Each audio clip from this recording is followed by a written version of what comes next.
What's up, guys? This is Jacob from Reality on Tape. On this episode, we're going to be talking about the differences in truck driving, 18-wheeler CDL, versus a hotshot delivery truck driver here. Right here, I have Kobe and my brother Frank. But we're going to go ahead and get in depth with real-life situations on what they go through. But yeah, let's get it right in, man. Thank y'all for coming on in on the podcast. But what got you in a hotshot, man? Well, I wasn't exactly interested at first, but I had a friend in it at the time that was just like bothering me because I had worked at Amazon as a delivery driver. And so he's just like, hey, man, come try this. Think about it as you just got to get off one time to deliver and you're making more money.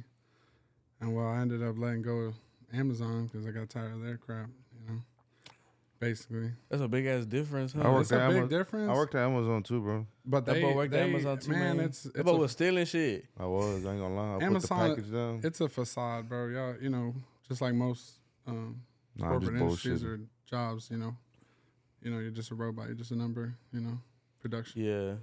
But they don't look at you like you're a value of anything. You're just a fucking number. Somebody, they don't care. Big ass you do corporation. More, you do less, But what ended up happening is I got out of that and I'm like, well, let me try something new, because I wasn't exactly a fan of traveling or going far or driving long hours or going out of state where I don't know where I've never been, going through stuff I've never been through. And so I just tried it one time, my first load. I mean, of course, I didn't have a trailer. Yeah. I never pulled a trailer in my life at this point. And my first load was just a truck only. It was a pallet in the bed, actually. And that was just a load up to North Dakota, in the middle of nowhere. Yeah. These people are, like, still in the past. Somebody had just told me they barely got electricity. And, like, at the time, like, 2020, they said they just got electricity. I'm just like, well, you know what I'm saying? They're like, behind. There's little towns like that. There's Amish towns out there, bro, that they live off grid. Well, what got you into truck driving? Shit, I knew it was easy. You knew it was easy? Sit down and be in the AC all day and make money. Yeah. 'Cause I knew I wasn't going to go to college. Yeah. I'm sure you didn't think about going to college, did you? No. So right when I graduated, I had my daughter, so. For you, it was like, it's kind of, you just sit in, chill job, kind of a bit lazy, but you get bread. Well, at the time, I was smoking weed, so I was trying to look for something that pays big, and you don't need to do too much work. All you got to know is press that All gas I did pedal. was put on Google, what is the top paying careers with no college degree. Yeah. And a bunch of shit came up, like the elevator people, the engineers, bunch of shit on there, and I saw CDL driver, and I was like, shit, I'm gonna just go ahead and do that. But like in his situation, I started off doing hotshot first. But not like how he does it. Yeah. He goes out of town. I was doing locally shit. But sometimes I would go out of town. But mainly I wasn't going out of town. So he knows more about that. Well, what are the steps in becoming a hotshot, bro? Like how you have your own stuff going on? What was the process? Well, I mean, at first it was just getting experience, like knowing what you need to have and the do's and don'ts. But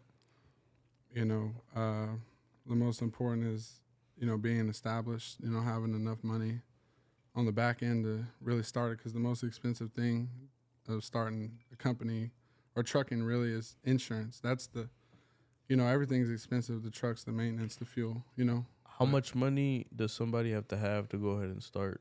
Well, it's all based on you, your driving record, how long you've had a CDL, or if you have a CDL. How many tickets, et cetera, just like a normal insurance, except this is commercial. So you have minimum occurrence liability coverages, right? That, if you're traveling out of state, your insurance occurrences can't be less than $1 million. So you have to have $1 million of coverage in occurrences. Okay. Yeah. So that's, that's the liability, You have to have load insurance too. The thing is, if you're new, right, there's only one insurance company that will cover you under what's called an authority, your authorization under your trucking company to transport cargo across the country. That's what the numbers are. The U.S. MC numbers. That's just your registration for your company to legally, have authority to transport cargo. But so since the occurrence is so high that the liability is so high and you're new, and there's only one company that can cover you, which is Progressive.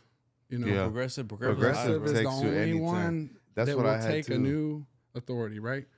And they take advantage of that, So like my first quote, was crazy. I mean, it's unbelievable, and they taken a lot to factor. And I have a good driving record, and I have CDL and all that, but they were talking about $10,000 down and $4,200 a month for commercial insurance, right? And I was like,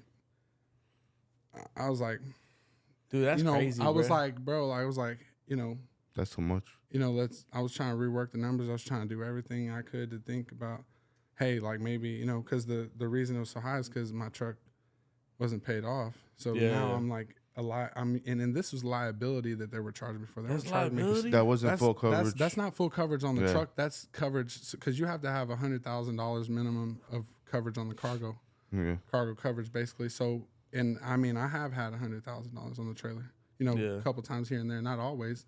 But the freight, it really is like that, Yeah. And so really what the risk is just like you're carrying freight for these companies, these projects that are like oil field, windmill farms, stuff that makes the world go around. And then so it's not just that, but these companies are paying $100,000 to this company to make this material or piece. Yeah, they don't want you to have cheap insurance. So if something happens to the load, it goes flying and breaks off, that insurance has to come in. That's when the insurance comes in and pays them for their losses, basically. And then the occurrence is the paid losses to the incident, what you hit, what you broke, what property you damaged, plus yours. So that's why the premium's so high. That's why the risk is so high. Yeah. And that's why it's important as an individual, like, your background, just like any other insurance. No tickets, no DWIs, no shit that's on your record. Even if you don't have none of that shit on your record, it's still fucking high. I mean, to be honest, the cheap part is actually buying the authority, buying the LLC. Yeah. That's the cheap part, Then everything else comes into play. You had to get an MC number and a DOT number. And that it takes time, so you could purchase it, and it takes about 28 days at least to activate. Basically activate. It's like building, just like the LLC takes about 2-3 weeks to form. What other numbers do you have to get? Just that. I mean, unless you're going to MC and DOT, but if you're going to travel out of the country, say you want to go deliver in Mexico, which you could, or deliver in Canada across the continent, now you need to purchase international numbers, and now you have to change your insurance. Damn. So now you're a double risk because you're going in another country with other liability. You're considered even more of a liability. Yeah. So now your coverage is going up, So they're gonna bump your premium up. So it's just more expensive, basically. Yeah. It's not impossible to do. It's just, Man, they be taxing whatever. I mean, they get you any way that they can. Yeah. That's why, the emission stuff with trucks, right? Yeah. That's a money gimmick. It's not to make your truck better. It's for them. When it comes to the government or anything like that, they can get trucks from the lot legally. Military, they can get trucks from the lot deleted. Yeah. Straight off the lot. The fucking DF they system. Can have it, right? Yeah. And they talk about emissions, and they try to make this facade, to everybody that they're trying to protect the world. They're not trying to protect the world. Yeah. They don't talk about the airplanes. No. What that burns, and puts in that's 1,000 times worse than anything. You got your vehicle. Truck deleted? I mean, it's on a diet, you know what I'm saying? Like, that's all I'm saying. But I'm just saying, like, ultimately it's a money gimmick. If the truck's less reliable, breaks down more because of that, then they get more money. If the truck burns more fuel because of it, which it does, they get more money. If you got to buy what's called diesel exhaust fluid, times the amount of trucks that have that system on it, that's trillions of dollars that they're making. Yeah. There's just another way for the government to charge us for some extra reliability. Shit. Like I said, planes, they got to be reliable in the air. Yeah. They're not going to, and it will cost them millions of dollars to regulate all them planes, to put that system, something like that on there. The cargo ships that transport, export, you know what I'm saying? they got to be reliable in the middle of the ocean, you know, but they don't regulate those. So it's just all about how, you know, it's just. Yeah, I had that DEF system in my little flatbed truck, bro. It was like when I filled up diesel, I had to fucking buy one of those little boxes. I never actually went when, you know how when Buc-ee's came out with that DEF fluid shit, it was when I was already hopping out the game. I was always used to buying the little boxes. If you look at it, it looks like water. It's water with chemicals. Yeah. There's no way that could be good for water. Yeah. It looks like water with chemicals. It looks like water. Damn. You know, and you're just like, really? What is this doing? You know? Yeah. How did you start your LLC? Well, I got, you know, I kind of had a bit of luck on my side. My sister, my half sister, really. Yeah. She's the IRS, and anyway, file. We got the plug in the fam. Oh yeah. Well, anyway, file through the Secretary of State is what you have to do. You pay the Secretary of State within whatever state you live in, basically, to form this name, this entity, because now you are yourself, but now you have another entity legally. Yeah. And so you just basically have to pay them. I mean, you can go on their website and make your own LLC, and it takes about 3 weeks typically to fully name? form. They call it. Huh? Oh, okay. What name did you choose for your LLC? I picked Stillwell Logistics. You know. What made you choose that name? Well, I mean, I try to keep it simple, but you know, professional. I didn't want something too complicated, but I wanted Roadrunner to be sophisticated, you know. Yeah. But you know, in a way, logistics. You know, you're just, you know, it's a simple name. Yeah, you know. Professional, just kind of like plain and simple. Yeah. That's what's up, man. How much did you pay for their LLC? What was the fee for it? It was only $300. $300? It's not. Yeah, that's the cheap part. That's how much my LLC was for the podcast, because I got an LLC too. But that's how much it was, $300, and a lot of people think it's a lot more than that, but they don't look into it. But yeah, you just got to pay that state fee, the $300, and then unless somebody else is making it for you, then they usually charge you $600. I've seen when the other people, they do like a second party to do the LLC, and that's when it's more. You go directly to the state. You could do it by yourself. You don't need to use a second party. I've seen those little announcements. Oh, you hear your LLC for like $800. I'm like, oh, I don't think that's the actual price. I think it's cheaper when you go straight to the state, not a second party. Yeah, they have a lot of websites. Yeah, I got you. How do you get contracts and stuff like that? Like, where do you get this information on where you got to pick up and where you have to drop off? Well, there's many ways. Like, say you've already developed basically a direct customer broker relationship, you know, then they just call you directly. You know, they're hitting you up, they're blowing you up. Yeah. Because, you know, you've already shown them reliability and you've already shown them trust, and that they can get the load done the right way quickly, you know, because it's all a time thing. The faster they can get it done, the faster they can make the customer happy, then they're happy, everybody's happy. So eventually they just pay you more than they would pay somebody else for that reason exactly. Yeah. To keep you there for that dependability. You know, it's just like make the world go around. But other ways is just, you know, you're on what's called a load board, and you log in, you know, with your authority and you have your insurance on there. Yeah.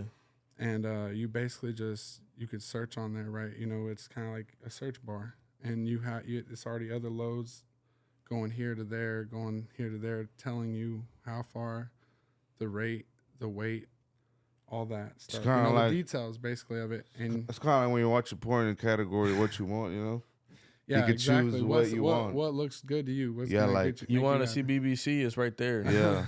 You want a big load with this much weight, you want a partial load that has all that on there, right? You can filter out what you want. Yeah. I never been on it, but I mean, you know, at this point, I stopped getting on there because rates are fucking. There's a lot of people be trying to take advantage of the newbies, huh? People that just starting off. I mean, they're really just messing it up for everybody. You know, they're messing it up for the people that actually know what loads are supposed to pay or how it's supposed to pay.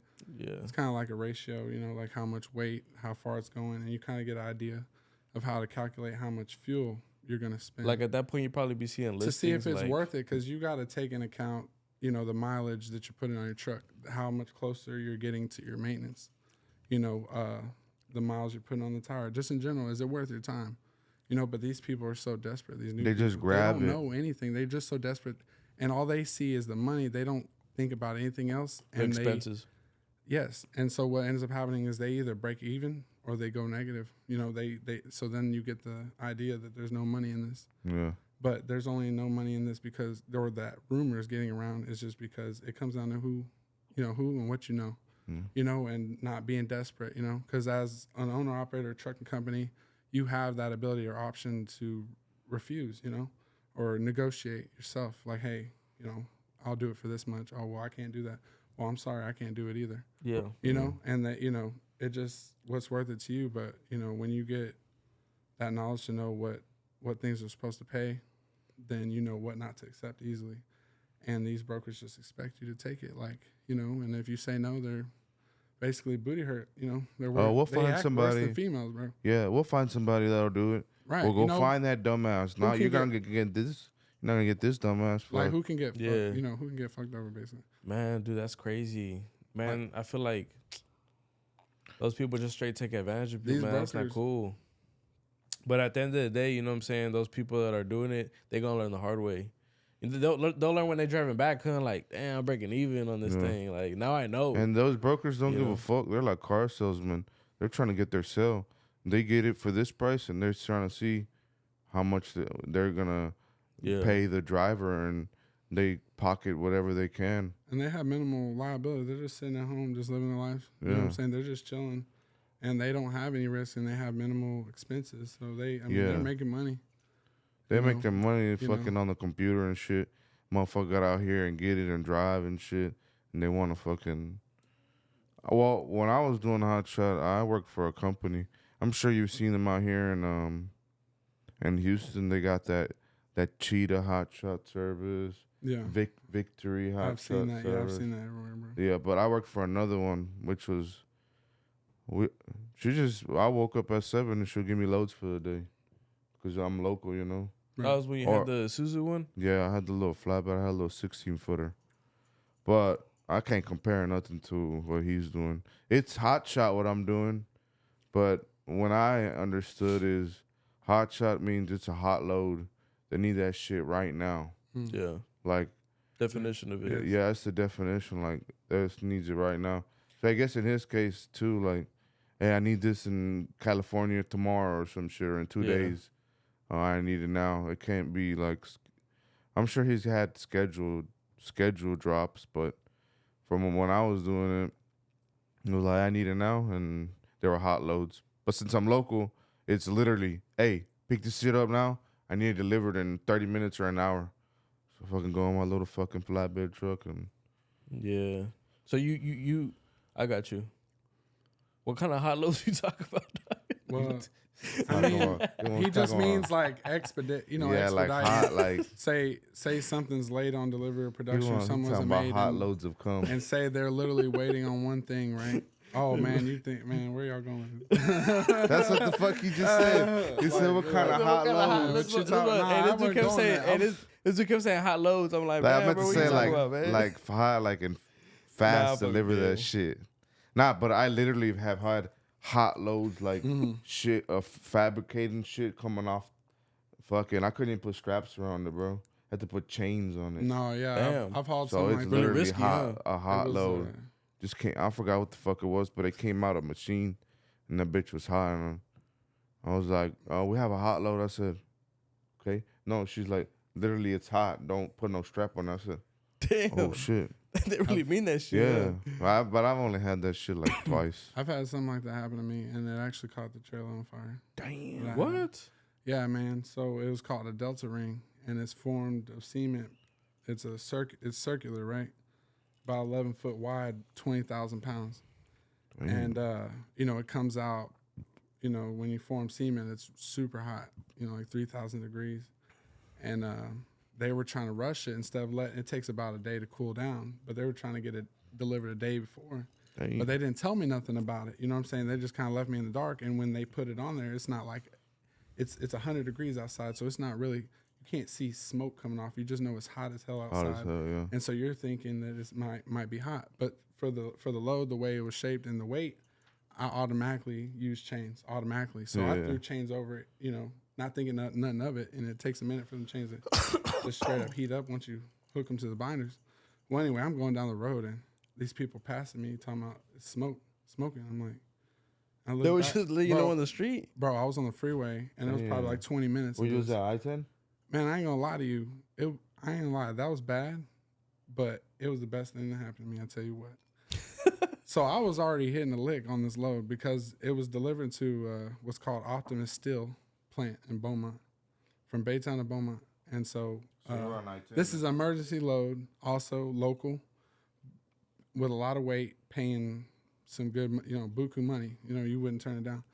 But, I mean, what ended up happening is I pulled over. I found out the trailer's on fire. So I got, you know, I had unhooked from the trailer because I said, fuck this trailer. You know, I'm on the side of the freeway. I'm saying, fuck this trailer. Fuck this whole, you ain't burning my truck down. You know what I'm saying? And I already knew what time it was. I was like, okay, I'm about to get some money out there too for the hassle. And they ain't going to have to replace the whole deck of this trailer. I ended up taking it to, I hit it with a fire extinguisher, got it out. I took it to Buc-ee's. Somebody had called the firefighters. Firefighters came out. Cops came out. They're like, where'd this load come from? What's the name of the company? Give us their number. So I was like, okay, you know. And I'm over here thinking hey, listen, because it's either they coming at me at fault because they're trying to blame it on the brakes, that they thought maybe the brakes had caught on fire, because then it would have been my liability. But it wasn't the brakes that caught on fire. It was the load. When it comes to being a truck driver, any kind of truck driver, hotshot, 18-wheeler driver, they're always trying to blame you at fault in any type of time. They ain't trying to take accountability. Yes, they're trying, you know, if they can. So when they got there and they found it wasn't my fault, you know, it was a quick process. The people from the company showed up, had me follow them back to set it up basically for me to still deliver it later at a later time and make sure it was cooled down for me to get it there, because it still need to get it there, but late. Yeah. And then so what I did was like, hey, you know, I back charged the broker, you know, like, hey, you need to pay me more than what you were going to pay me. And then so he ended up paying me double. He paid me double the rate. And then so I'm, you know, I'm happier than a rat in a cheese factory at this point. And then he said that, hey, bring the trailer. You know, we're going to replace your whole deck. It's a 40-foot trailer. He didn't know it was a 40-foot trailer. This is the project manager calling me on the phone. Yeah. I was like, okay, you know, I'll bring it. They brought it and they replaced the whole deck with, you know, specially treated. I had a brand new deck and I got paid double. And they said, we're going to dedicate this work to you and we're going to call you every time something comes out of this plant for you to do it. Probably because you could have sued him. I could have. Yes, I could have. But, you know, I guess, you know, most people, oh, you're a fool. Yeah. You know, I could have took them to the bridge. You getting more work now, bro. Without a life preserver. But me as a person, you know what I'm saying? You know, I just know I could be better than that than to try to get something off, you know, and try to do people like that, because I wouldn't want to be done like that. I know that they were just they're just working like I am, and they're trying to make the customer happy. So I can't be stingy. Sometimes you got to be selfless. You got to pick your battles. You know, can't take advantage of everybody, because at the end of the day, it's an energy. I feel like it's a karma. You know, what you give is what you get. Yeah. You know, so I just. Anybody could say what they want about that situation, but you weren't there. Somebody could say, man, you should have sued them and you would have got more money, whoop-de-whoop, but it's the best thing to do. You weigh out your options. And if they're still giving you work, that's good. If they were fuck you, we're just playing, we ain't gonna give you no work, that's some whole shit, you know? You could have sued them you could have got hurt with that deck turning on fire. Right. Yeah, but I mean, after that, it never happened again. I did multiple loads, and they made sure it didn't happen. And they really did. Oh, you still work with them? Lately, I haven't. I haven't been doing much work for them. I've been busy in other areas. Damn, they use you, bro. No, I'm playing. They said, man, I'm motherfucker gonna sue us, man. Yeah. I mean, really, it just comes down to me, because, you know. Yeah. How much did you pay for your truck, and what year is it? And did you buy it brand new or did you get it used? I bought it used, but it had 3,000 miles on it, so I consider that brand basically new. brand new. You know, Yeah, it's new, but to the bank it's used. And so I bought it in 22. And so basically, with experience of driving former trucks like Ford and Rams that weren't mine, being a driver, and knowing the years, you know, the basic rule of thumb, you know, you don't buy the first generation of something. Yeah. They come out with, you don't buy the first one, you don't buy the second one, you buy the third one. Yeah. And so, you know, because that's when they're trying to work out all the bugs. Yeah. But I mean, I had just got a general idea and just did my research on these trucks. And then from personal experience with these trucks to know which one's more expensive, you know, the pros and cons of this truck, how it works, you know, really putting it up there with mileage, but also really working it, you know, with weight that people can't imagine that these trucks can really do. So they think that it's a lot of weight for the truck, but they are just misinformed, or, you know, they just don't know because they haven't done their research or really experienced it. But these trucks, these pickup trucks can actually haul some stuff with the right setup. Yeah. You know, that, you know, it doesn't look like it, but it really does, you know, and it does it good. But when I bought my truck, I bought a 21 because I knew that they had switched from factory, they went back to what's called a CP3 fuel pump, which was on the 2018s and previous, which was a good fuel pump because they came out with a CP4 fuel pump. 2019 and 2020 was where they had a CP4 from from factory, and these people were getting these recalls. And what was happening is the fuel pump had so much pressure, underloaded, you know, it was falling apart. You know, and so that's a problem, you know. And so they just, in 21, they were like, you know, we're just going to go back to the other one. And so then another thing that drew me to buy a 21 over a 22 at the time, even though it was 22, was the price, you know, like after COVID, you know, I should have bought a truck before COVID, really. Yeah. But at this point, they're just taking advantage of all of us, you know, like just, that too. You know, getting us where they can and when they can, and there's nothing we can do about it. So I just noticed the difference in price. You know, it was either I buy a brand new tradesman for the same price as my 21, or I buy the 21 and be a little bit more of what I like, you know? Yeah. You know, because it's just different levels of trims. But what really got me to get my truck too was the setup. It already was set up for what I needed for. It had the transmission that I needed it for. It had a fuel cell already in the bed with gravity feed, and the hose already hooked up. Somebody had already done it. So it's just already like ready to go, you know?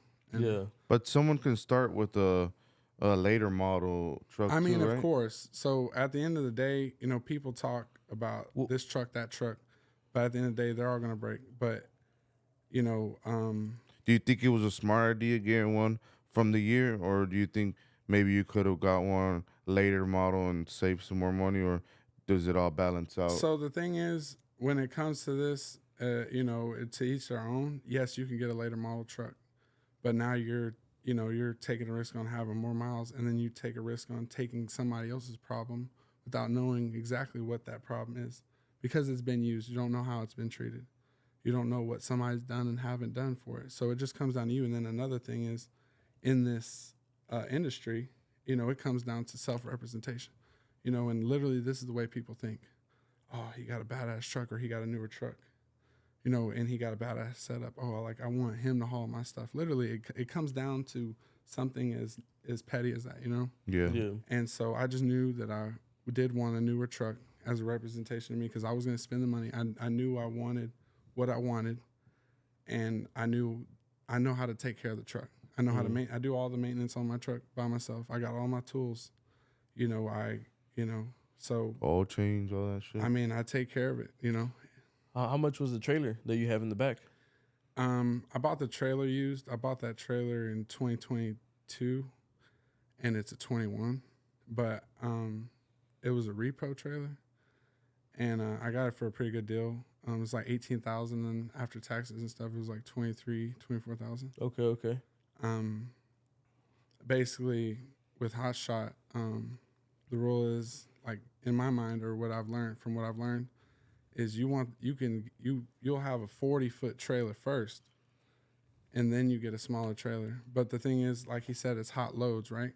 So it's basically being lucrative. You know, like you have all the equipment, everything you need for that specific load that they're requiring on the spot, anytime, sporadically. You know, and so like that's who gets the loads, the work. You know, the calls. You know, is who has it right there and then. You know, because they need it right there and then.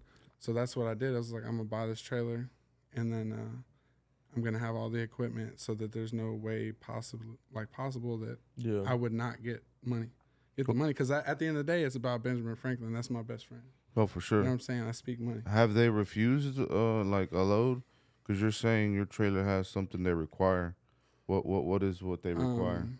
Well, basically, you know, these brokers pick and choose or what they want. You know, say like it's kind of weird. Say the load's 30 foot, and you got a 35-foot trailer. They say we want a 40-foot trailer. And even though you got a 35-foot trailer and that 30-foot trailer load will fit, you can't get the load. They'll deny you. Oh, I guess for liability purposes, or well, just because they're just picky like that. They have their own little preferences. They have their own little likings. You know, they're different people. You know, so because you can hang off 5 foot or 4 foot. Right. Well, how much is it? I forgot. You know, it's 4 feet legally. 4 feet legally, and then anything past 4 feet off the rear end, you could put a little flag. You need a permit. You need to pay for overlength permit. Anything hanging over the edge of the trailer, you need to pay for over with permit. There's a couple ways that you can order these permits, which is J.J. Keller, and then a permit is called Permit Wizard or whatever. Yeah. It usually takes about an hour for them to file it, and it goes by state. So if you're crossing 4 states, then they need to get in contact with each state to order that permit. Oh, okay. You know, to be in the system with you crossing it with that. Yeah. You know, and then they give you a list and tell you about routes that you can take and what is required, you know, based on the lengths and weight and permits and the amount of, even down to the amount of axles that you have. You know, do you need a pilot car? Do you need cops? Do you need, you know? You have dual tire or I got tandem. So I got you can move them. I got dual axles on a Hutch suspension. So it's like a smaller version of a flatbed suspension just without airbags. And then I got the 17.5 super duals with 16 ply tires. So each wheel is rated for 6,500 pounds, which is almost the equivalent of, you know, over 50,000 pounds, which I'm never going to put 50,000 pounds on the trailer. Yeah. The most I've put on the trailer, which was not intentional, these brokers will lie to you, right? Oh, really? Because they're trying to get more money. Yeah. So they'll tell you something, not thinking that you're really going to go check, you know? Usually you have to hit the scales. They told me that the load was 18,000 pounds. I was in Minnesota. So I said, okay, cool. We agreed on the rate. You know, that was the rate for 18,000 pounds. I've already signed the rate con, which is like a contract, you know, basically saying, you know, this is your load, you know? So now you got it, right? It's your responsibility. I got an updated, what's called a bill of lading. You know, it's a form of paperwork that shows the weight and everything and what you're delivering, direction, and you get the signature, and that's how you get paid, right? Confirming that you deliver this load. Yeah. It said gross weight 26,791 pounds, but at this point that they had sent it to me on email, I was already halfway to North Dakota because I went to North Dakota from Minnesota with it, and I didn't have no problems. But I mean, how far is that, North Dakota? It was probably about 15 hours, you know, that I had traveled, you know, from east to west. And, you know, I was pissed. But, I mean, at the end of the day, you know, you can back charge the broker, which is like, you know, you put in a form to request more money because you misinformed me about the weight. We didn't agree on 27,000 pounds. We agreed on 18,000. And, you know, they get mad about it, you know, and I didn't do business with him anymore because he was, you know, upset about having to pay more money. But at the end of the day, it's not my fault. He lied to me, you know. Yeah. This isn't a charity. It's a business. You know what I'm saying? I'm not doing this for my health, basically. But once you sign that contract? that shit that you said you have to sign, Raycon. Yeah, the Raycon. Is that like, oh, I looked through the pricing and I looked through the weight, and I'm okay with what it's paying exactly based on the weight, what you're telling me it is. But so would that be like on your fault that you didn't check it, or? Well, I mean, once you check it and you verify it, because that's what there's weight at truck stops. There's weigh scales, right? Yeah, the cat. No. And they can tell you what your weight is. Yeah. And so what you do, or how you can calculate the weight of what's on your trailer, is knowing your empty weight. Yeah. You know, knowing your two different weights when you're low on, because fuel is weight itself, you know. So if you have a couple hundred gallons of fuel, each gallon of diesel weighs about 7 pounds. Yeah. So, you know, just times it by the amount of fuel you have in it. That's how much weight is added to your gross weight, you know, truck and trailer combined, empty.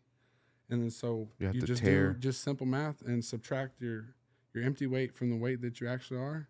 Yeah. And that'll tell you how much weight is really on your trailer. And so that's what you do, and you print it out, you know, scan it into PDF and send it to them, and, you know, let them know this is how much it weighs. You know, because you got proof of it. You know, they lied. You know, and then so. Oh, but on they don't like give you more money. On the Raycon, it did say it was gonna be different. So the Raycon said 18,000 pounds. Oh, yeah.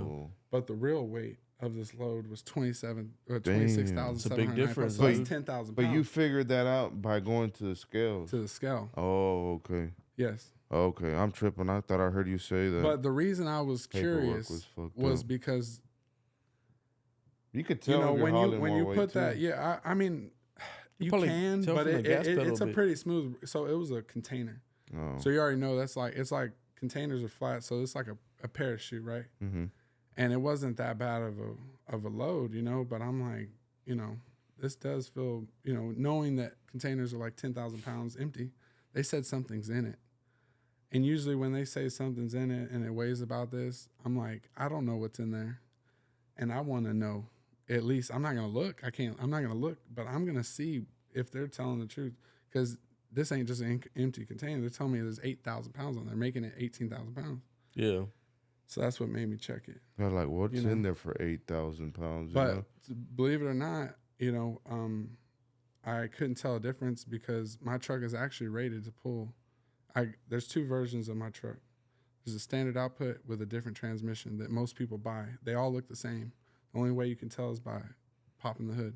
Yeah. And basically running the VIN number to tell you what it has, you know. But other than that, you can't tell they all look the same. So people just buy the same truck not knowing the performance or the differences. But I bought the high output, which comes with a different transmission. It's not Mopar. Do you have to like switch it into that gear? Or? No, it's just in drive. It shifts like a normal truck, but it has a different transmission, and it also has a bigger differential. It has more leaf springs, more power. The block is made out of a different metal, has a bigger turbo, and so. Sorry, I forgot how much you said you got your truck for. So basically, they made there's a Ram 5500 that's rated for a lot of weight and has a tow capacity of 35,000 pounds. Yeah. So what they did is they took that setup and put it in a 3500. So the difference between the 3500 and 5500 is not just that one's heavier than the other, but one is mandatorily commercial. You know, so if you buy this 5500, it's registered under its VIN as a commercial truck, meaning you have to have commercial insurance. What's the price difference though on that? So the commercial truck, the 5500 is going to be cheaper than the 3500 because more people sought, you know, they want the 3500. They don't want the commercial truck, you know, because it's too heavy duty.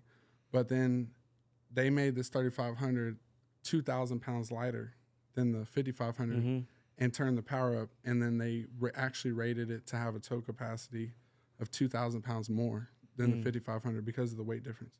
So it has the transmission, it has the power. Tow capacity is 37,000 pounds. Tow capacity is what you can safely haul behind you, not including the weight of your truck. So when I had that weight on there, I mean, it was at the factory tow capacity because my trailer weighs 10,000 pounds by itself. My truck weighs, 8,900 pounds, and then with my ass in it, about 9,500 pounds. No, but it just, Wait, you were saying earlier you can't see what's inside the container? Well, so you don't know if you're delivering kilos? I mean, it is a legal load, but no, you're not. Confidentiality. When you sign, it's to protect the freight or whatever they have in there. Nah, I know how to deliver some kilos. It definitely is like from a business, So if something did pop off and I didn't, I got this from this company and I did get it legally. I did get it the right way.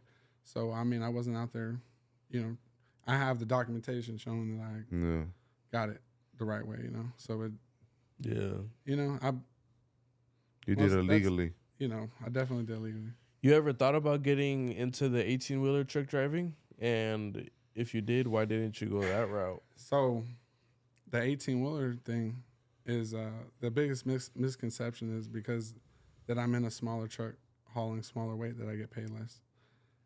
But the way the industry is right now, the way the market is basically in trucking, is you have all these loads, right? And they weigh double the weight that you're going to carry, of course, but they're paying the same. Okay. So you're in a smaller truck with half the weight getting paid the same money. Mm-hmm.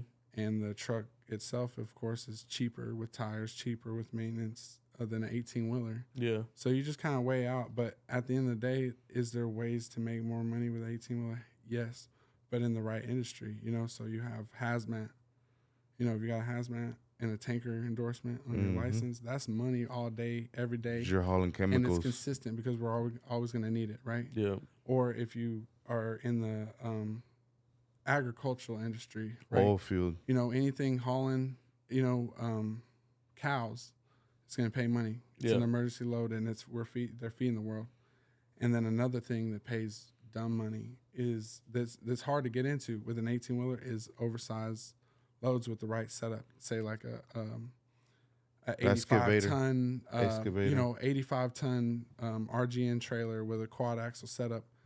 You know, having the setup rated to have the capacity to haul over 100,000 pounds on top of the trailer, plus the weight of the trailer in the truck.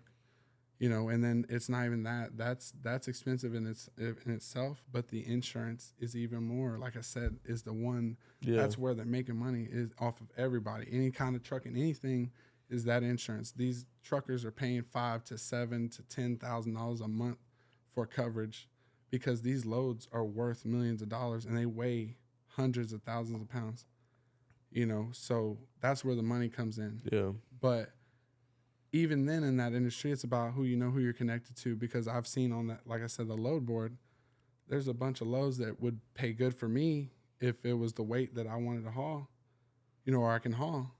But they're trying to move 150,000 pounds, 130,000 pounds for $4 a mile, you know, and just the permits itself to haul something of those dimensions and weight, you know, it's thousands of dollars. So if you calculate fuel, you know, how much fuel, it's just not worth it. You know, you're just moving for nothing. You're moving for free, the expenses of the truck or whatever. But like I said, when you have the right setup, it just comes down to one thing: direct customer broker relationship. Who you know who you're connected with. Who you know. And that's who gets the bread. That's who's getting the money.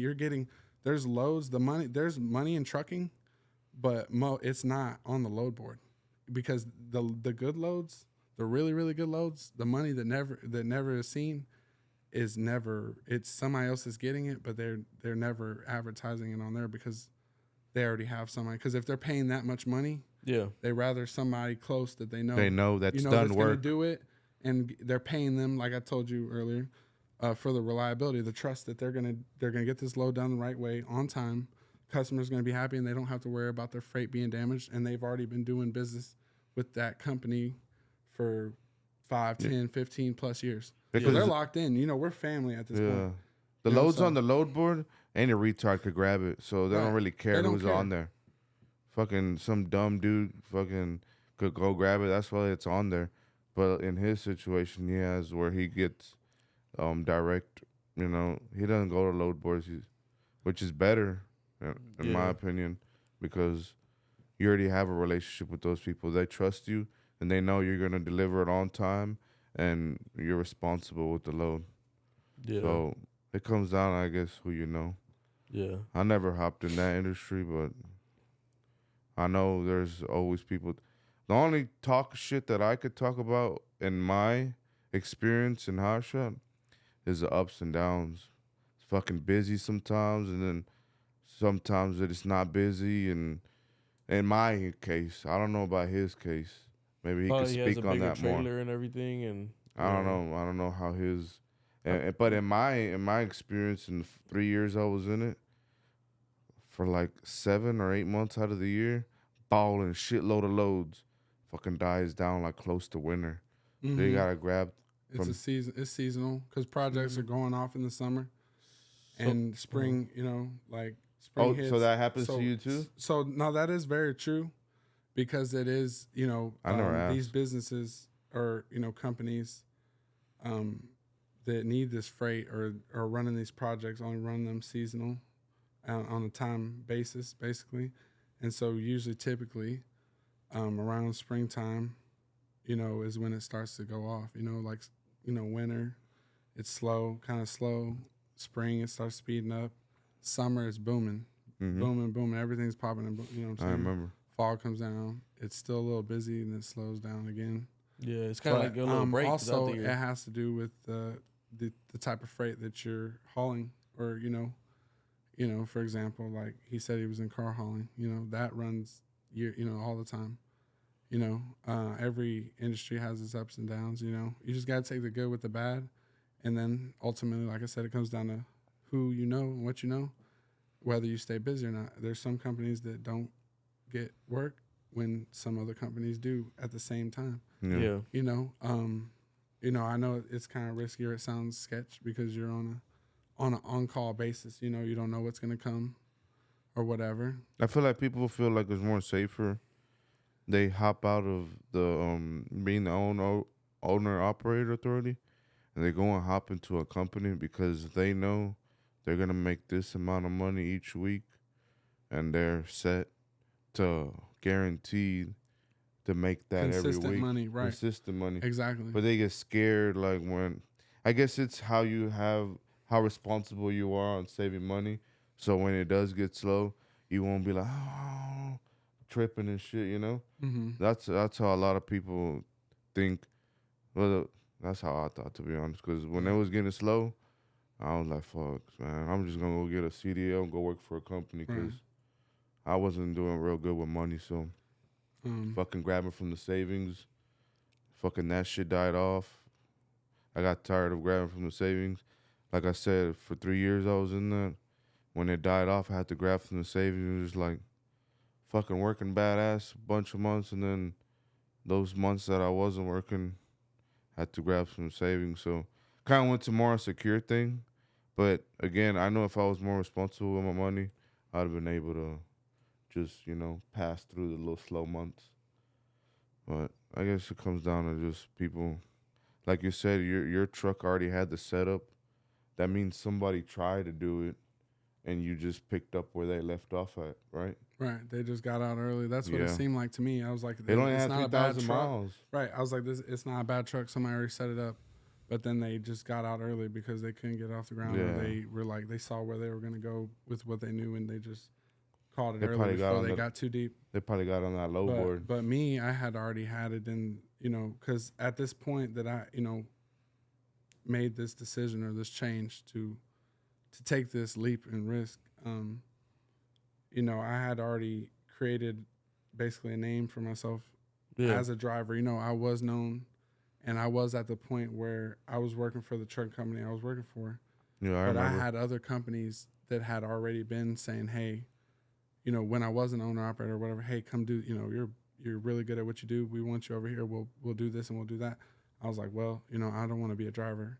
You know, I'm gonna get my own equipment. They're like, well, that's fine. You know, you can be owner operator for us, but we just really want you, you know, working, you know, this and that. So I knew I had options, and as a good driver, I am pretty good at what I do. But what I noticed is, you know, people don't like that. Like, you know, people want to see you do good, but not better than them. Oh yeah, and that's 100%. When it comes down to consistency and effort, you know, people get mad that you are getting what they're not getting, or when they're not getting it, because they feel entitled, but they don't put in the same effort or consistency or work. Like with me, what I do consistently is the way that I load my trailer. You know, it's not only right, it's neat, it's center, it looks good, it's over secured. It looks beautiful to people, you know. And then I try to keep the truck clean, you know, everything organized, and that's what people like. They see you're organized, you care about what you do, and you're really good at what you do, and their freight looks immaculate and it's properly secured.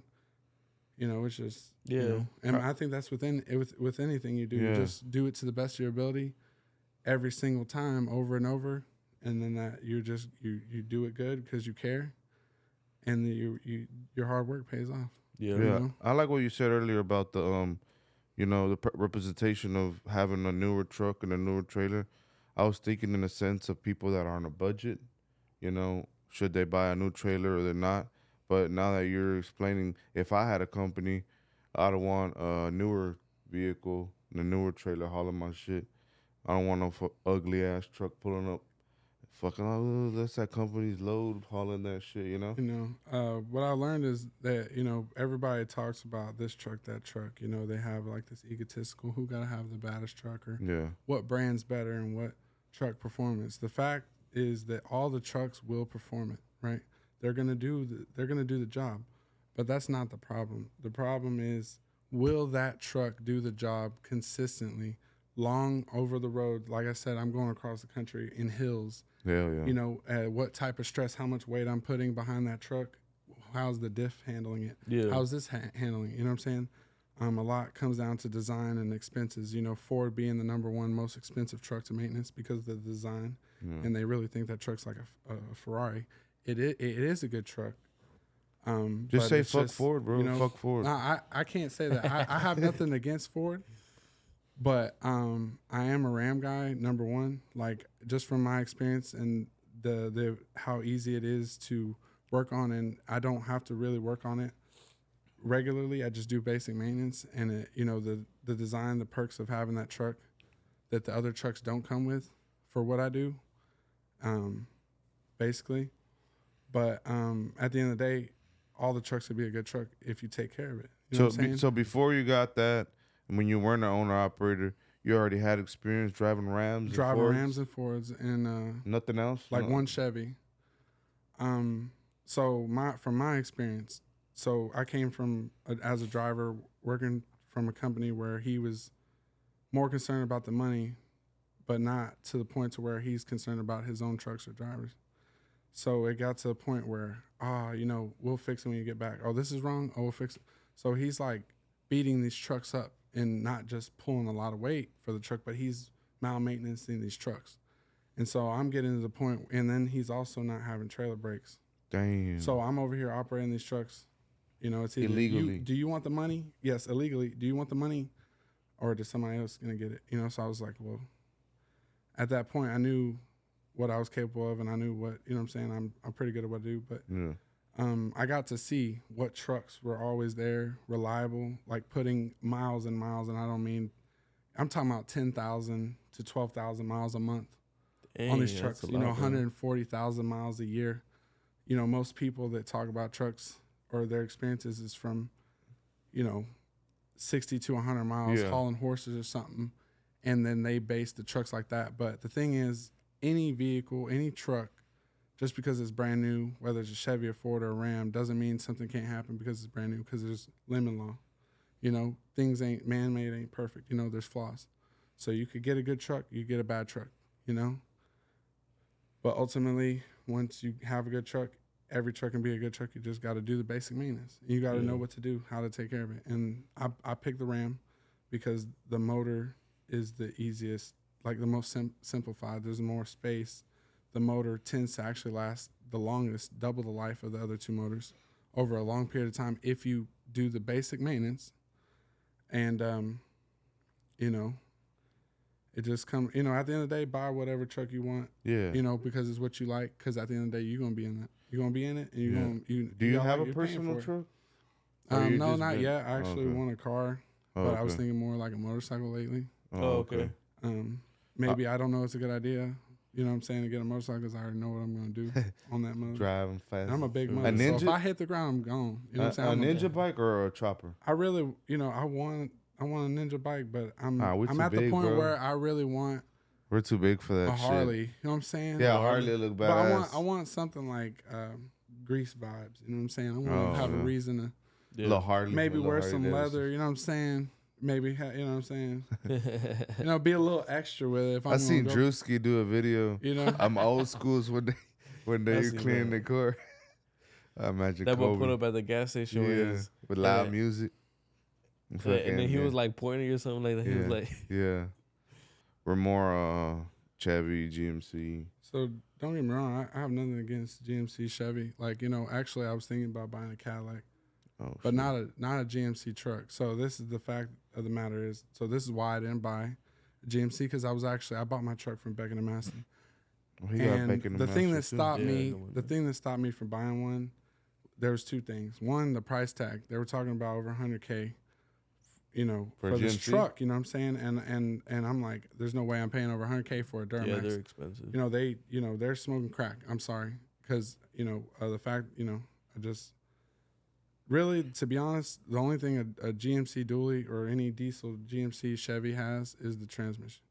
That motor, can it be decent? Yes, but there's certain mileages that people tend to typically pick at it, have to replace it or rebuild something, and it's costly. All the diesels are expensive, right? Yeah, for sure. And then to put it on a diet, like make it reliable. Any diesel truck needs to be deleted to be reliable. It doesn't matter, Ford or Ram, whatever, Chevy. It costs about $10,000 to $12,000 to delete, right? To delete, the newer ones.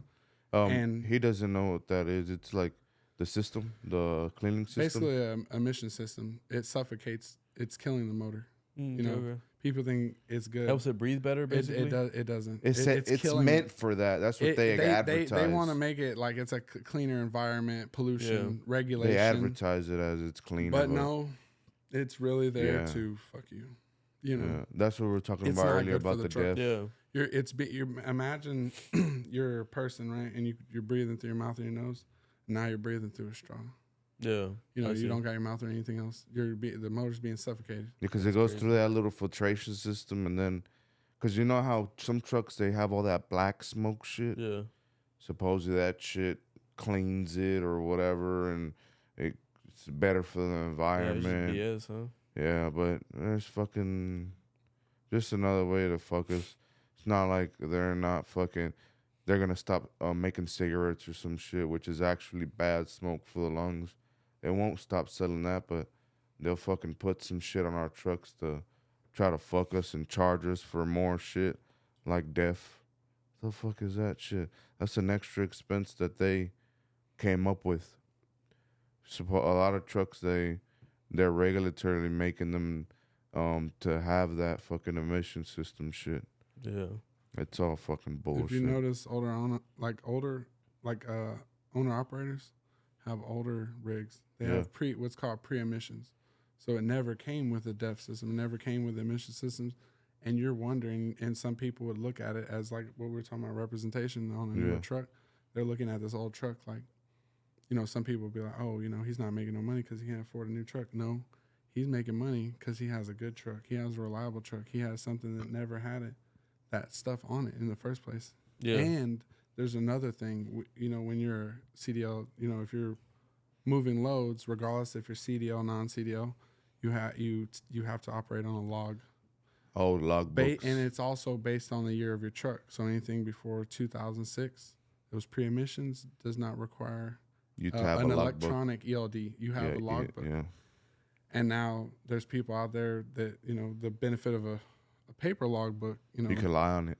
You can what's called double log, and it's undeniable, so that's for the people that run outlaw, but legally on paper, but illegally. Which means you can run more hours than a digital EOD. You can run more hours, which I don't know why people do that, but it's more money.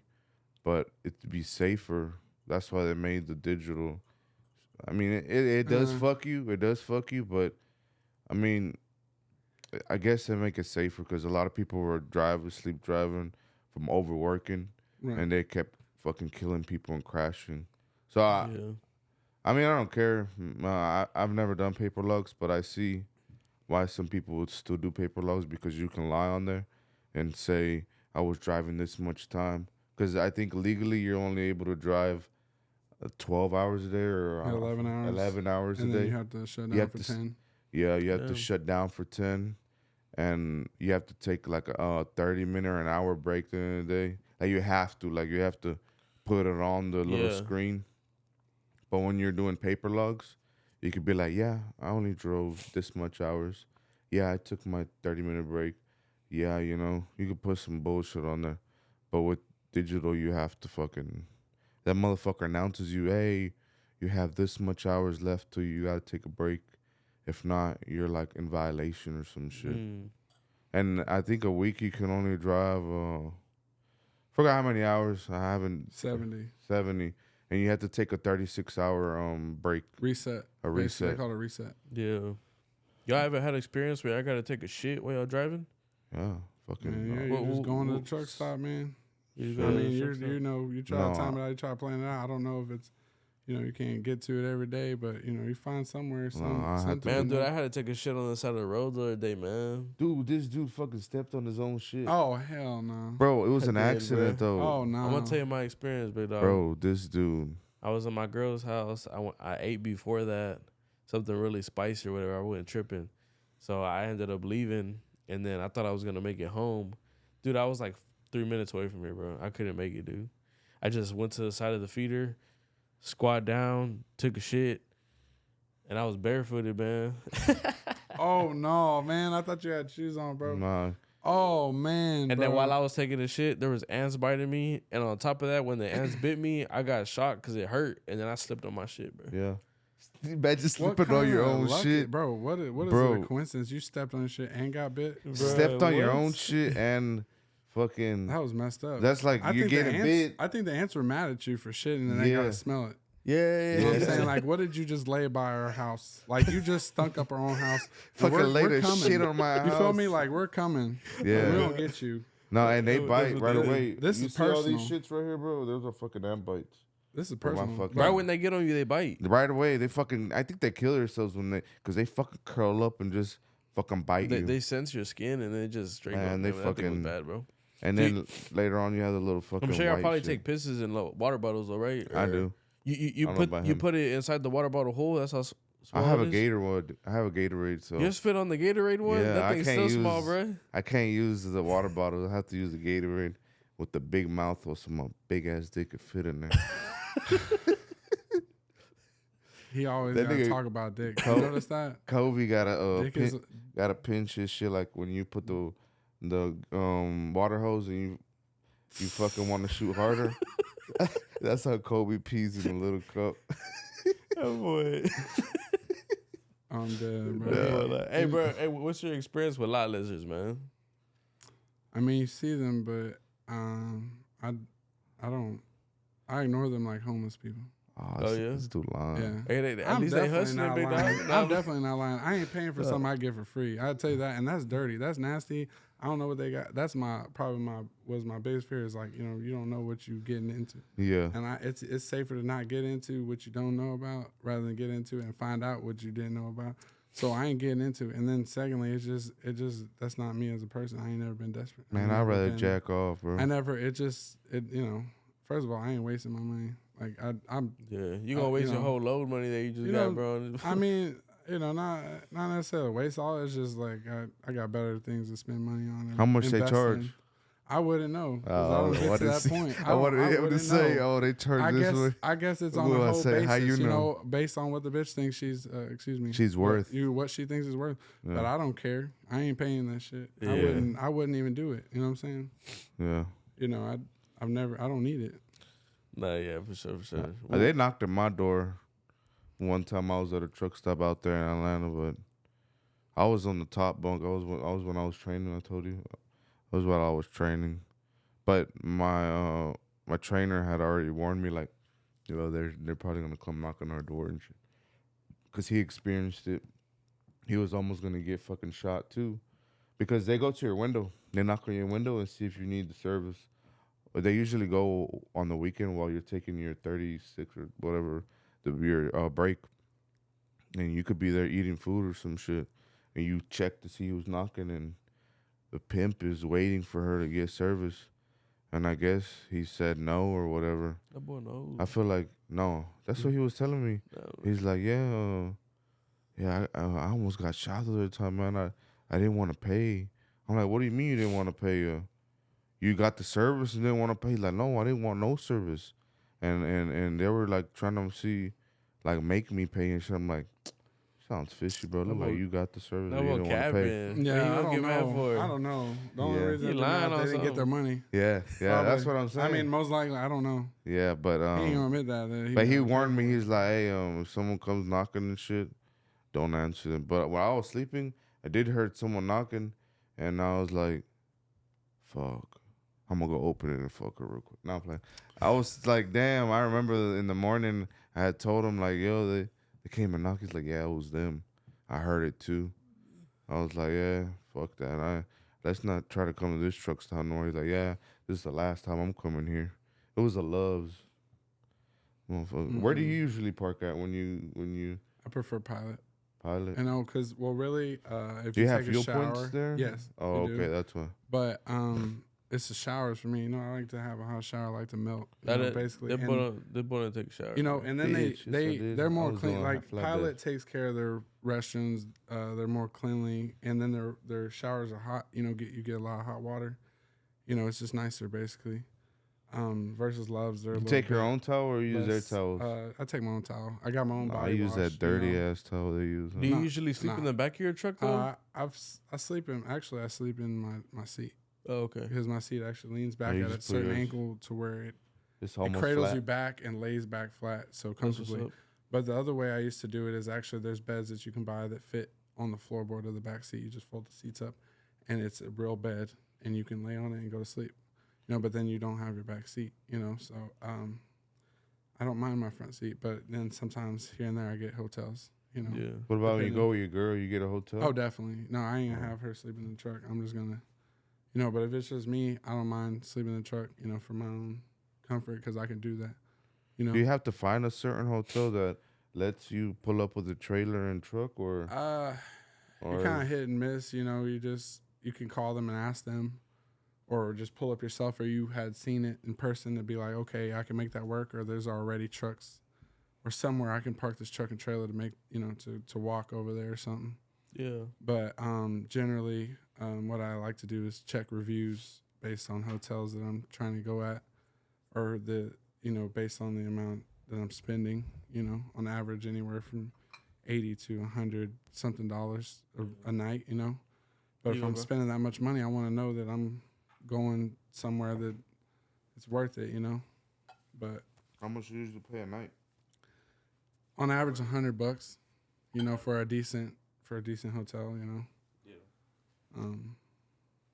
You know, it's just me. I don't need something super special, yeah.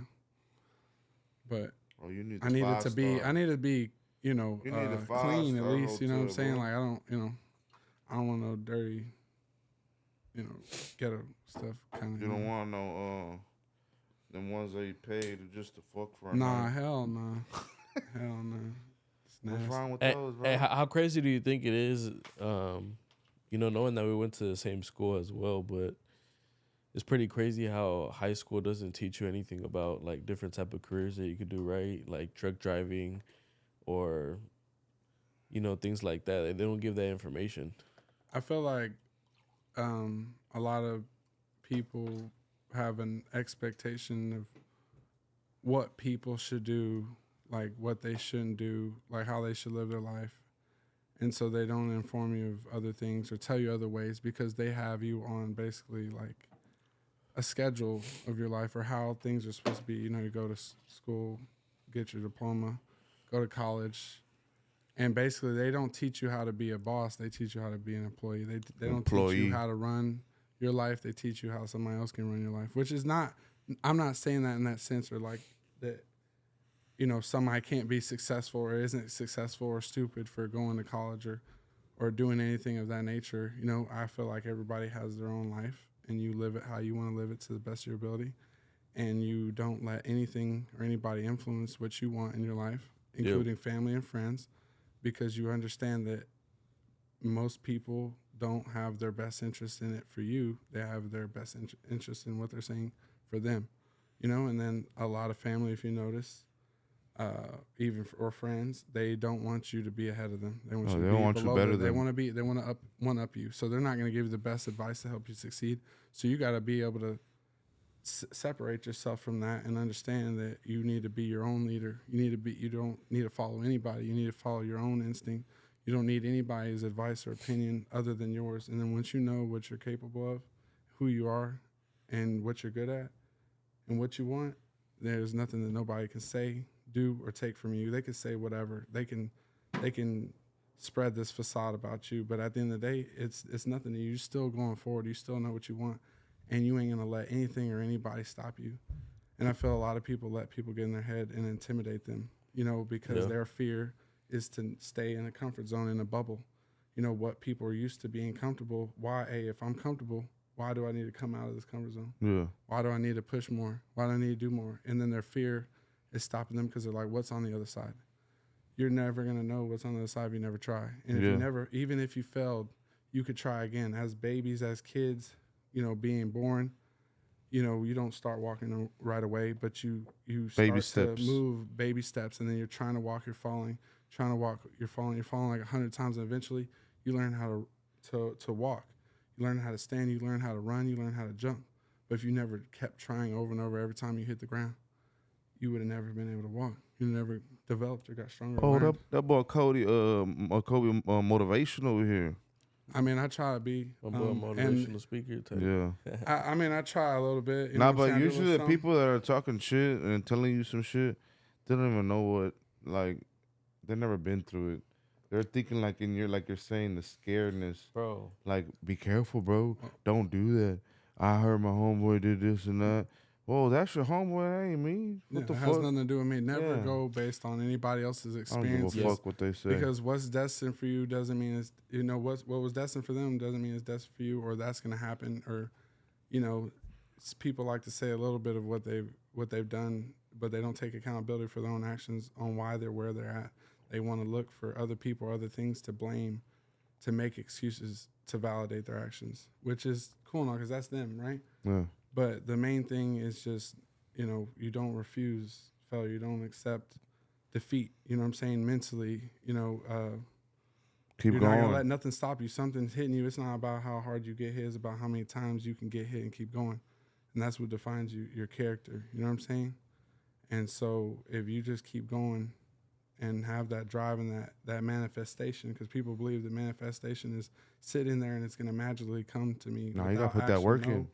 You put the action, you put the belief, you put the energy out there in yourself in belief that you're going to make this happen. You're going to put the work in to make it come to you, and you're going to work towards it every day. It's kind of crazy. People would call you crazy because they're saying, oh, you're doing too much. No, I'm not doing enough. And the people that think that they're doing too much and they want to do the bare minimum are the ones not getting the results. They want to put bare minimum results and get maximum results. It's not how it works. You need to put that work into it.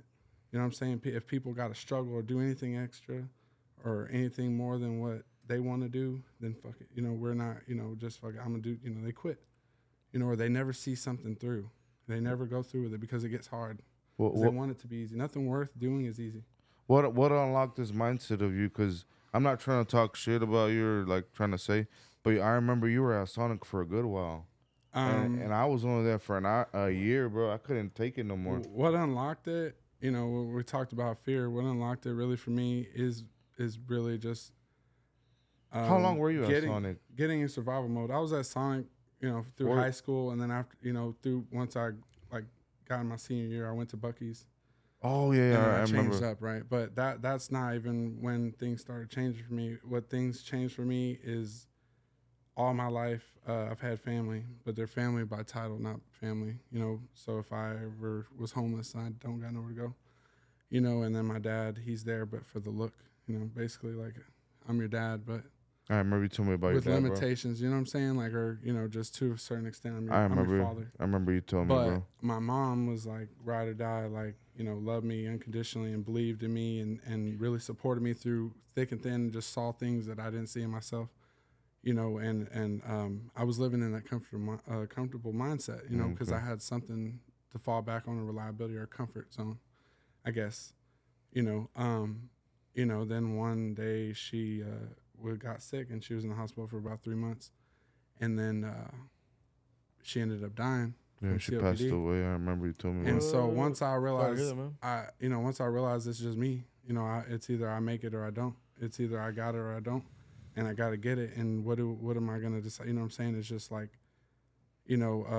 I took, because at the time I was bodybuilding, and with bodybuilding, you're working out, you're tearing yourself down, you're building yourself back up. Sexy as fuck, you're getting strong, right? So I'm like literally, boy, come on, man.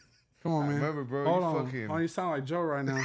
I'm gonna get you a little bi-curious over here. Crazy, it might be bro. a little, but yeah, no. I literally I showed myself what I thought I could never do. Nah, bro, I was seeing him at the gym a lot, dude. Bro, this dude got fucking ripped, dude. Crazy ripped. Basically, it was just that, showing myself what I thought I couldn't do, man, or I never had done. I didn't even know that, man, that situation happened to you, man. That's I can't even. I remember it was the fear that drove me. What year was that? It was the fear of survivals in 2021. And so my mom didn't support me doing trucking because I'm only child. I'm the only kid. I don't have. She didn't want baby. I have siblings, but they're like 50 years old and from a different mom. So we didn't grow up together or nothing. So, and that we don't talk or nothing. They're just family by title, like I said. And it just, I'm on my own. I don't got nobody else to tell me anything differently. And my mom was like, she wasn't supportive of it because she's worried about me as a mom. Every mom's gonna treat their kids like their babies and love you to the end of the world. My mom basically said, go get you that truck. Like she's like, promise me you're gonna be good. And she had left everything in my hands, like with decisions and hospice, and I had to sit there and be selfless because it's like I could keep her there, but she's suffering. Yeah. But then, do I really love and care about my mom to keep her there when I know she's just it's time for her to go? Do I really want to sit here and see her living, but she ain't really living? Yeah. So I had to make a tough decision, and that just changed my mind. Like I said it's okay, and I don't pray, but I told God, I said if it's her time on the second day of hospice, because they said usually their patients don't make it past 3 days.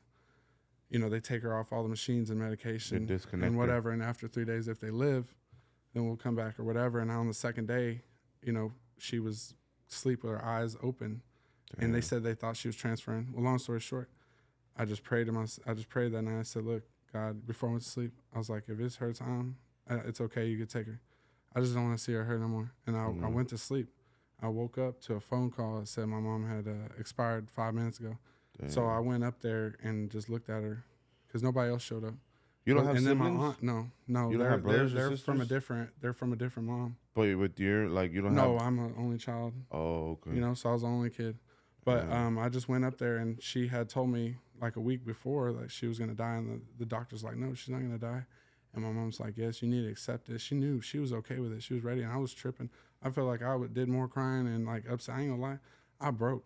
I'm telling you, I couldn't even handle it. I was like, how, I told her, I said, how am I supposed to accept this? Like, how am I supposed to talk? Who do I got to talk to? Like, what, how am I supposed to process it? Like, just the whole fact she gave me her phone and her everything, talking about, because I told her I was going to clean her apartment to get her ready to go home. She said, I'm not going to go home with you. I will, but in a box. And then so she just gave me all her stuff, like saying, hey, I'm leaving. Like a goodbye. Here, I don't want it. I don't need it. Take it. If you love me, you'll take it. I'm like, what? She's like, sell it. I don't care, whatever. You can have everything. That's when they know. I'm like, bro, what the heck? So I feel like I was at I just got hit by a damn hurricane storm. I don't know. I got hit so dang hard. I didn't know if I was going to get back up at that point. And I was just like, man, what the heck do I do? And how do I accept this?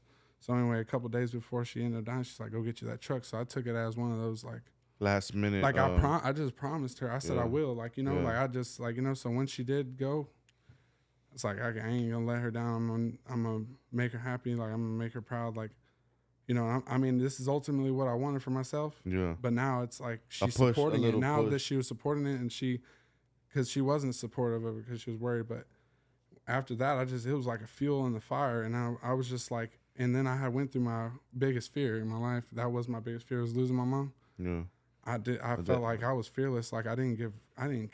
I didn't care about nothing. That I had nothing. I'm talking about you.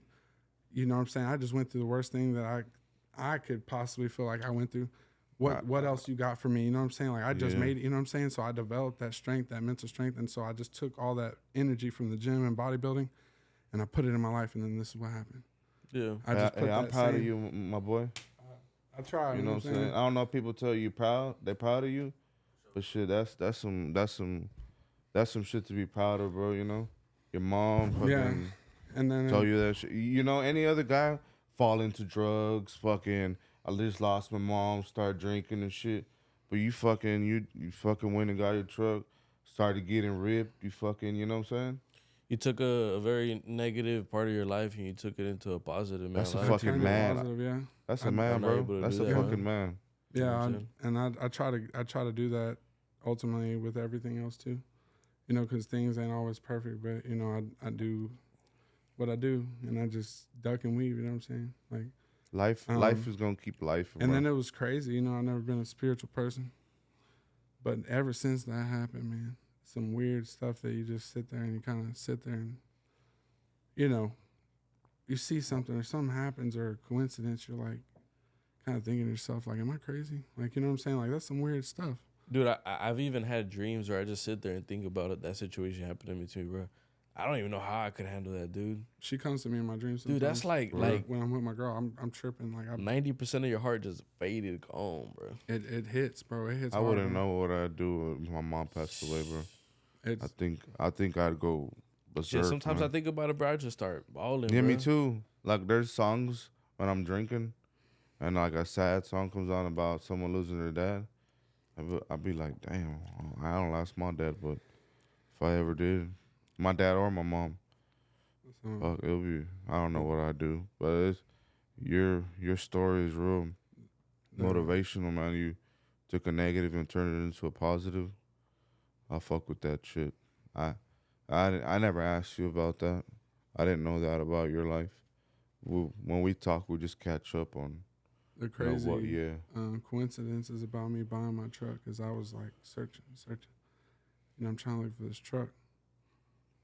And I couldn't find nothing what I wanted and what I liked, you know, and what I needed at the time. You know, I was like, what the heck?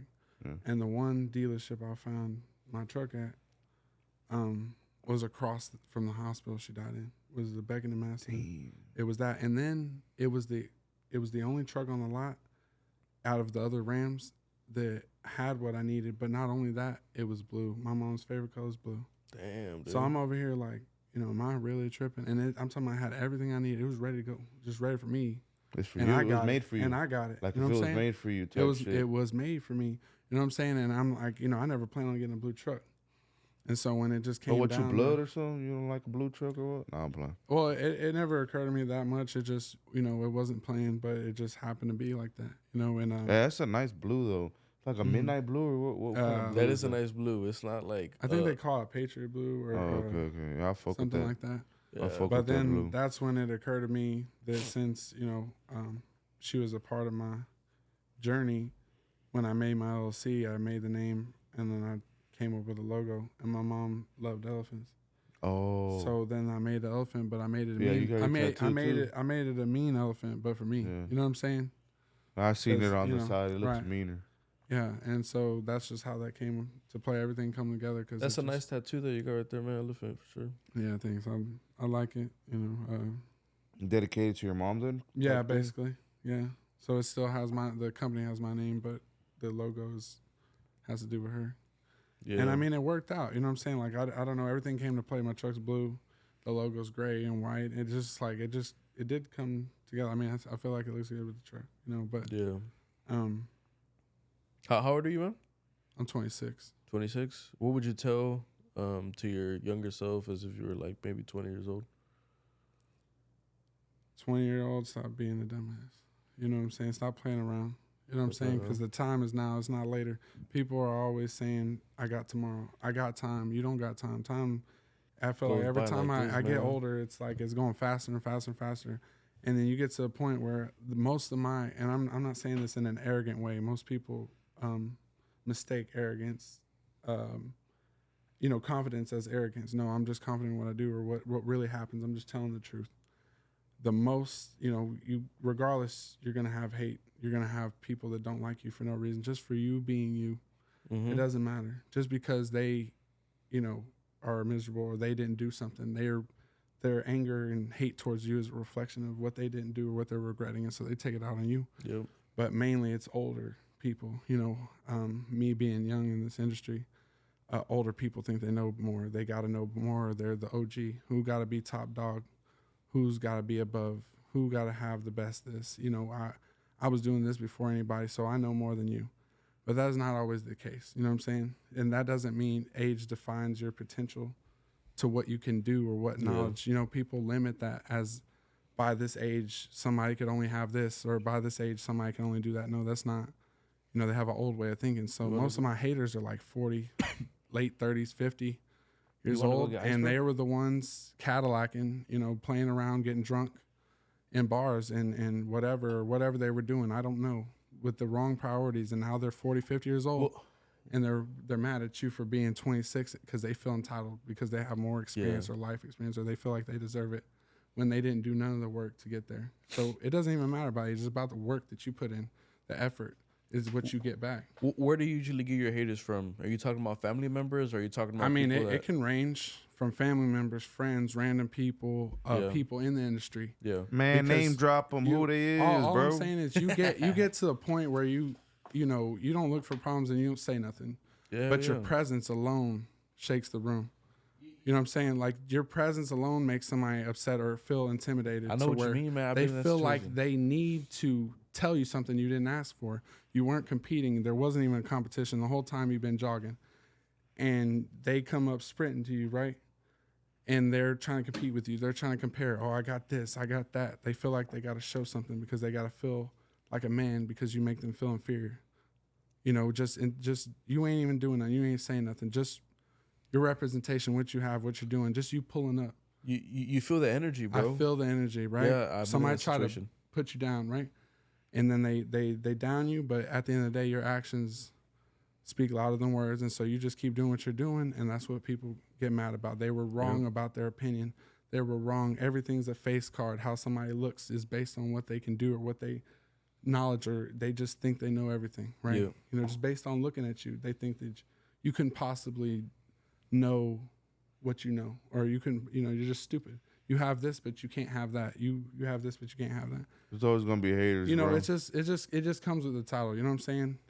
When you try to do something out of the norm, that, like I said, people are trained on a schedule to be an employee for somebody or listening to somebody else, and then you go out of the norm and you don't want to listen to nobody. You're a boss. You think like a boss, and you know you have the capability. You know, everybody has the capability to do anything. What I'm doing, what anybody's doing. It's just they don't apply themselves. So it's not that I have the capability of what somebody else can't do because there's other people doing it, obviously. Yeah. It just comes down to you as a person, what your character is, you know, and how you move, how you educate yourself, how you think about it. I don't think I'm better than anybody. I don't think I'm the biggest dog because I understand that you could be one of the biggest dogs, but you ain't never going to be the biggest dog. This is always going to be a bigger dog, and that's what people don't understand. Yeah. And so everybody's like not focused because they're concerned about the next guy. And a lot of guys in this industry are so worried about another guy that I'm starting to think that they're gay. I'm not going to lie. And when I tell you that these guys, they're older than me and they gossip worse than females. It's always the older guys, though, they right? gossip worse than females. And then so they all like you, right? I'm cool with all of them. They want me to have a problem with each of them individually. I know. I got to do that work, bro. Fuck, man. This dude's always worried about what the next guy is doing. I saw that boy dick already. I don't know. Why you give a fuck? Like, we have a quota we meet at the end of the give a fuck if you see this video. We got a quota that we see, and we turn in our papers at the end of the day. We turn in our papers of what we did that day. This motherfucker goes and looks at what the other people made and shit, just so he can, like, see, like, oh, did I make, like, close to them, or am I at the bottom? What the fuck? So now I know that when I hop off his team and I get my own team, I gotta fucking hide my paper because I don't want this motherfucker looking at my shit. Or you know what? Or I could just put it in there and let him see that shit. But it's be them old motherfuckers, bro, that are just like fucking, they didn't succeed in life and they're just fucking bitter and shit. And he's fucking 60 years old still working, bro. Right. That's you need to take accountability for where you're at the end of the day. Take responsibility for your life. And don't blame it on anything or anybody else but yourself. Yeah, you can't blame of what's nobody. happening to you. Don't make it a pity party. His pity party is that shit. He took 20 years off drinking and smoking and bullshitting, bro. That's on him. That's on you. That's on him. There's nobody else. Yeah, People always trying to run from the he's problems. fucking old, bro. He's fucking old, and so he can only blame himself. Take accountability. That's the only thing that he at least does. Is taking accountability for yourself, like truly saying and analyzing that you're at where you're at because of yourself, nobody else. And then that's where the change can start. You know what I'm saying? Yeah. When you change your mindset, because ultimately, whether you're doing anything, working out, you know, I always used to believe and say, and I really do still truly believe this, even though I haven't been working out, 90% mental, 10% physical when you're working out in the gym. Because really, if you think about it, if you're counting up on reps, you're thinking about how much more you have. But if you're counting down on reps, thinking about how much less you have. So it's about how you perceive it, how you think about it. Yeah. Is what, you know, and if your mind goes, your body follows. So that's where you shut down. So if you can change your mindset, you can change other aspects. You know? Real cup at. But for the people that are starting to do you know, Hotshot, man, what would you let them, a beginner that's probably struggling, man? Let's say I want to do, like, put it that I got fucking $5,000 to my name. What do you think I should do to hop in? Well, first, just put it in like a one of those viewpoints. The thing is, I recommend. I got $5,000 and I want to start a Hotshot. What should I do? I mean, to be honest, I would just wait.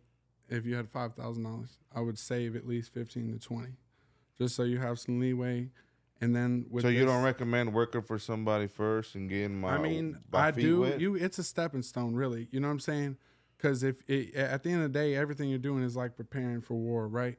You know what I'm saying? If you know a war is coming, you're not just gonna sit there with a 9mm, right? You're gonna get prepared. You're gonna have all the ammunition, all the guns, because whatever's coming, you about to, you know what I'm saying? You're gonna go out with a fight. You're gonna blow it up, but you're gonna prepare yourself. So that's what I'm saying. You gotta prepare yourself with what you need. What you need to survive this war, or what's coming. You know what I'm saying? Or what you're about to do. You know what I'm saying? So when the time gets tough, you know what I'm saying? When it gets rough, you can defend yourself, basically. So, yeah, you know, you just, you know, the best thing I could say is save money and, you know, find out all the different types of equipment that you could have to make you as lucrative as possible, basically. Versatile on the spot, you know, because I literally, honestly, the friend that put me on is actually not my friend anymore. He's my biggest hater. I tried to put him on. I've never been a hater. And even then I did stuff that I felt like, even though I know I didn't have to do for him, I did for him as a friend. We have been friends. It was his dream. I'm living his dream and he's mad at me for it. So that's why we're not friends anymore, because he became my biggest hater. But the difference is I wasn't a hater, and I didn't ever put that upon him, you know. But what ended up happening is I did put him in the door. I loaned him money and helped him get the truck. I found him a trailer. I put him on with the dispatcher. I put him on with the company. I'm the one that stuck my neck out there for him. And I literally gassed him up just to look stupid. And the reason I ended up looking stupid is because what I did advertise was true about him, but he was with a female that didn't support that lifestyle. It wasn't the lifestyle that she wanted him to live, and he's blinded by love and whatever. And he's holding himself back because he can't lead. Yes, exactly. You know what I'm saying? He's a beta. I'm not hating, and I don't mean to talk down on him. But as a man, you gotta lead the woman, not the woman leads you. You gotta be the man of the house. You gotta be able to see. You know what I'm saying? She's just holding him back, or really, I can't say she's holding him back because he's holding himself back because he's allowing it. So there's nobody, not even her, that he can blame but himself. Yeah. So this is me as a friend. Even then, I bought equipment. Right? I spent the money. I loaned him equipment here and there. I noticed he was still not buying equipment. He smokes weed, and he would tell me he didn't have money for equipment or fuel or this or that. And then turn around right in front of me, spend $200 on weed. You know what I'm saying? Like, so he just had his priorities fucked up. Yeah. They had joint accounts. His girl didn't want him spending money because it wasn't important to her. If it wasn't having anything to do with her, you know, forget his goals. That's not what she wanted to do in the first place. Yeah. And he doesn't see it. He thinks she's smarter than him. But really, you know, I guess in a way, if he doesn't see that she's holding him back to pull him down, not bring him up because she doesn't want her insecurities. Yeah. I got to know her over the couple of years, you know, to tell that, you know, I never said nothing. It's not my business. But I'm just saying I did everything. I told him what equipment to buy. So what would happen is I even, when do you ever hear this? You know what I'm saying? Somebody hit me with the money, right? The dispatcher calls me first, and he got offended by it. He thought I was messing with her or something. I never met this dispatcher in my life. But she was a single mom hustling. So the more work and loads that she got done, the more money she made. So who is she going to call? The person that's on it, that knows is going to get it done and is going to make her the most money, because that's what she's in it for. Yeah. That's what you're in it for. Everybody's happy.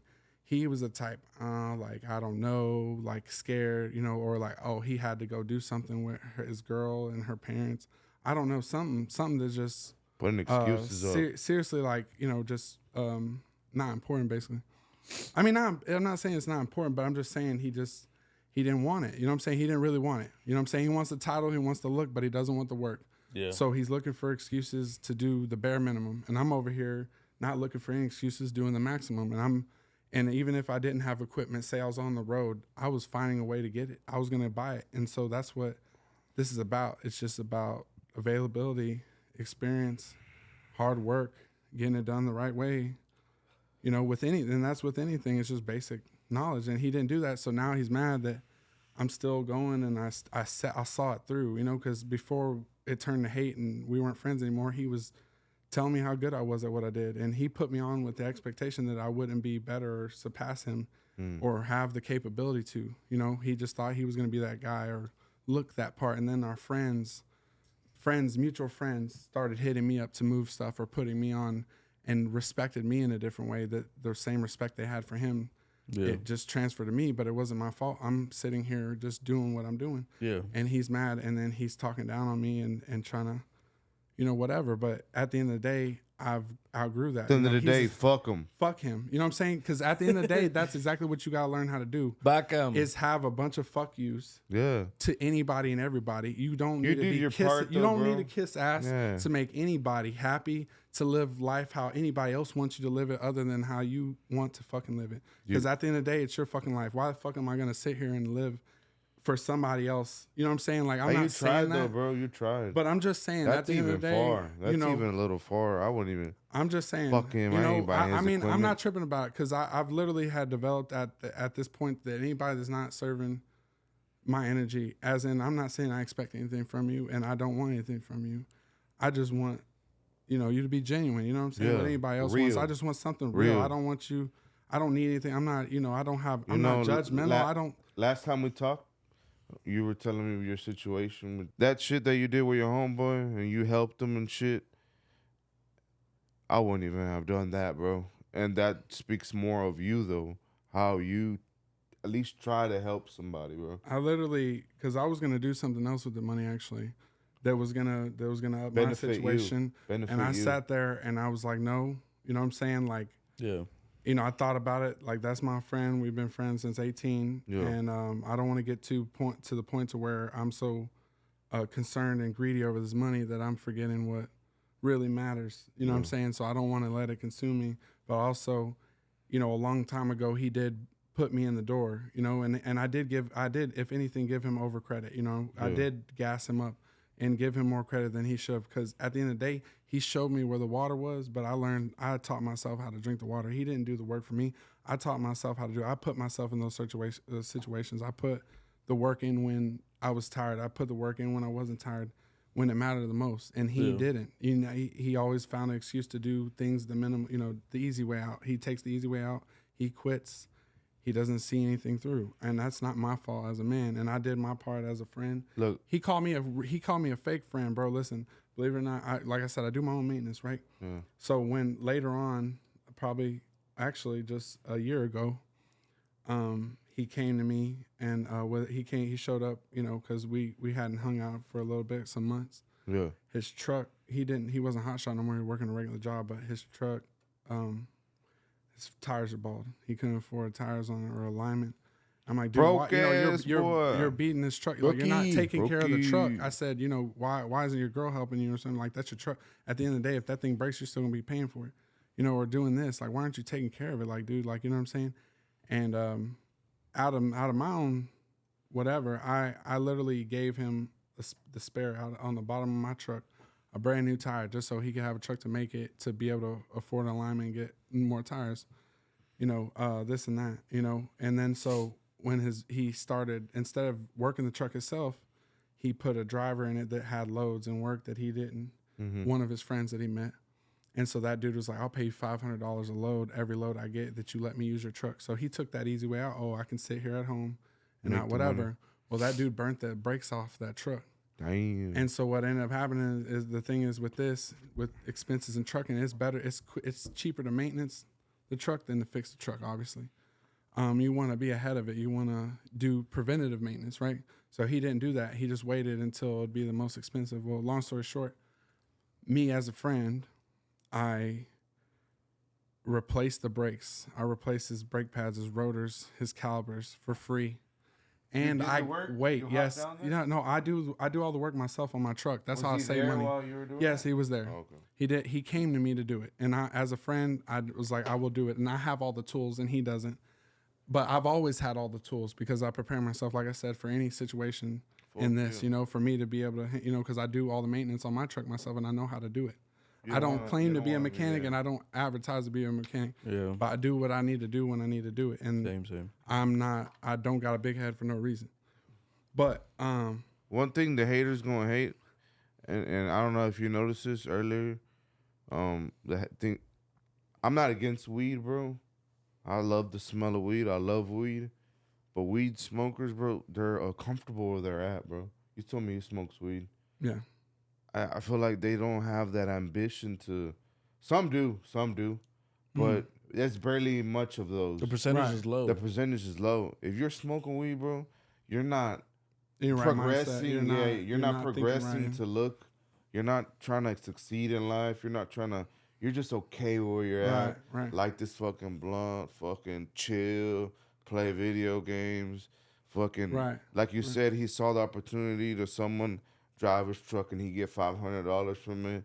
Him smoking weed. Oh, I'm just gonna make $500 off each load. I'm cool with that. Instead of going out there and fucking working it. It ended up costing more money. Yeah, because bro. people ain't gonna take care of the stuff the way you People take are not gonna talk shit like, oh, Right. weed is not bad, weed is that.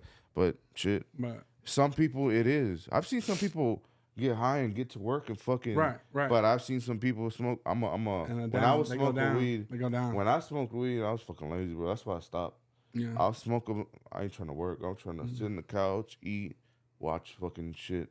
Some people do, but some of it benefits them. But most, I don't want to say a percentage because then be like, well, but most weed is not a successful thing people do, and they wanna. It don't make them work, or it doesn't give them that ambition to succeed. Just keeps them okay where they're at. Yeah. So when you said right when you said he smokes weed, blah, blah, blah, I already know what kind of person he was. He's one of those that are like. It's just tough as a friend. I don't have no hate for him. Yeah, I know.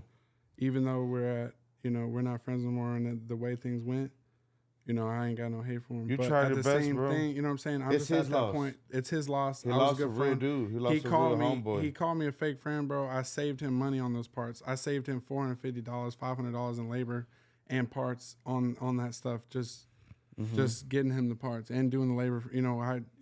I tried. And then he wants to tell everybody he's done more for me. And I'm not saying he hasn't been there in the past when we were younger as a friend or done anything for me, but if we're gonna talk about weight and I'm me being real, like that's bad on his part for even calling me fake or not he said I wasn't appreciative or that I'm living in a fantasy. But it's only a fantasy when somebody can't see your dream. So that's the only thing you can't. When you got a dream and you see it, it doesn't matter if anybody else sees it. And then the only way other people see it is when you actually make stuff happen. And they're like, oh, you really did that. You know what I'm saying? Or you're doing it. No, I've been doing it. You just didn't believe that I could do it, or that I could do it. And then now that I could do it, now you're like, oh wow, hating that. You know what I'm saying? So that's just, at the end of the day, it is what it is. You outgrow people. He's the same person that when I met him at 18, he's the same person he is now. We went to high school with him? The same person. Yeah.